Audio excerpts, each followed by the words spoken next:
हिंगोली शहरातील आझम कॉलनीत 4 सिमेंट रस्त्याच्या विकासाची कामे भूमिपूजन आमदार संतोष बागर यांच्या हस्ते विविध मान्यवरांच्या उपस्थितीत करण्यात आले।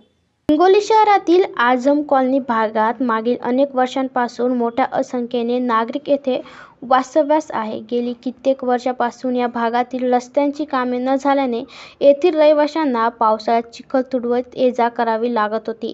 यासाठी नगरसेवक शेख शकील यांनी पुढाकार घेऊन शिवसेनेचे आमदार संतोष बागर यांना वेळोवेळी आझम कॉलनीतील रस्त्याचे काम करण्यासाठी आमदार संतोष बागर यांच्याकडे मागणी केली।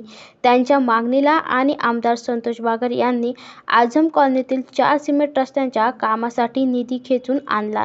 याच रस्त्यांच्या कामाचे भूमिपूजन आमदार संतोष बागर यांच्या हस्ते विविध मान्यवरांच्या उपस्थितीत सोमवारी करण्यात आले। यावेळी नगरसेवक शकील शेख, निहाल भैया, राम कदम, कॉन्ट्रॅक्टर AR खान यांच्यासह अनेक मान्यवर उपस्थित होते। यावेळी आमदार संतोष बागर यांनी आपले मनोगत व्यक्त करताना सांगितले की जातीपातीच्या राजकारणाला पलीकडे सर्वधर्म समभाव हाच उद्देश समोर ठेवून मी विकास कामे करतोय आणि यापुढे गोरगरीब नागरिकांना समस्या सोडवण्यासाठी तत्पर राहील, असे यावेळी त्यांनी सांगितले। यावेळी आझम कॉलनी परिसरातील मुस्लिम बांधव मोठ्या संख्येने उपस्थित होते।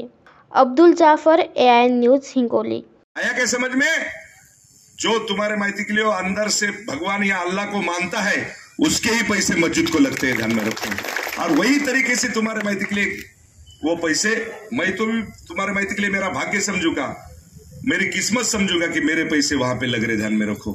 और वही तरीके से अब तुम सभी जनों तुम्हारे माइती के लिए जो मेरे को बोलेंगे, कुछ भी काम बोलो, ये हिंगोली जिले का काम नहीं बोलने का अजगर भाई, अरे पूरे महाराष्ट्र का काम बोलो। अगर काम नहीं हुआ ना तो संतोष बागर का नाम ही नहीं लेता।